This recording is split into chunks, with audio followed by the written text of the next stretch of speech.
Vamos pensar um pouco, o que é uma memória? A gente tende a achar que é um arquivo perfeito do nosso passado, né? Mas e se for algo muito mais criativo? É essa ideia que a gente vai explorar hoje.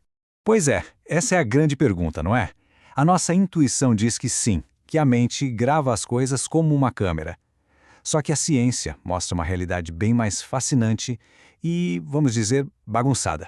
E aqui o contraste fica bem claro. De um lado, o que a gente acha que é uma fotografia, algo fiel, estático. Do outro, o que a ciência já sabe, que a memória é reconstrutiva, ela é dinâmica, ela está mais para uma história que a gente conta para a gente mesmo, uma história que está sempre mudando. Então, para entender isso melhor, a gente vai passar por 4 pontos. Primeiro, vamos derrubar de vez o mito da memória perfeita. Depois, vamos ver que existem 2 tipos principais de memória. Aí, a gente entende como elas são criadas e, por fim, vamos falar sobre algo surpreendente, o dom de esquecer. Beleza, vamos começar com essa primeira grande ideia. Aquela noção de que a memória é uma cópia exata do passado simplesmente não bate com a realidade. Na verdade, ela é bem mais maleável do que a gente imagina. Imagina o seguinte, cada lembrança é como um desenho que está guardado numa gaveta. Toda vez que a gente tira esse desenho para olhar, sem nem perceber, a gente pega um lápis e passa por cima de novo. Muda uma coisinha aqui, um detalhe ali. Quando guardamos de volta, ele já não é mais o mesmo. E existem motivos para essa mudança acontecer. O primeiro é a reconsolidação. Toda vez que a gente acessa uma memória, ela fica meio frágil e pode ser alterada. Sabe aquela história de família que cada um conta de um jeito? É isso! As nossas emoções de agora também funcionam como um óculos que colore o passado. As crenças que a gente tem hoje podem reescrever a história para ela combinar mais com quem a gente é. E claro, a sugestão de outras pessoas pode acabar se misturando com a nossa lembrança, como se sempre tivesse estado lá. Ok, então se a memória não é uma coisa só, quais são as partes dela? A neurociência mostra uma diferença fundamental entre 2 formas de lembrar que a gente usa todo santo dia, sem nem se dar conta. Primeiro, tem a memória episódica. Pensa nela como se fosse o filme da vida de uma pessoa.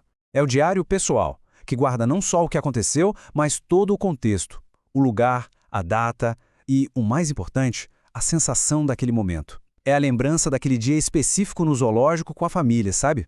Em contraste, a memória semântica é a nossa enciclopédia interna. Ela guarda fatos, conceitos, conhecimentos sobre o mundo.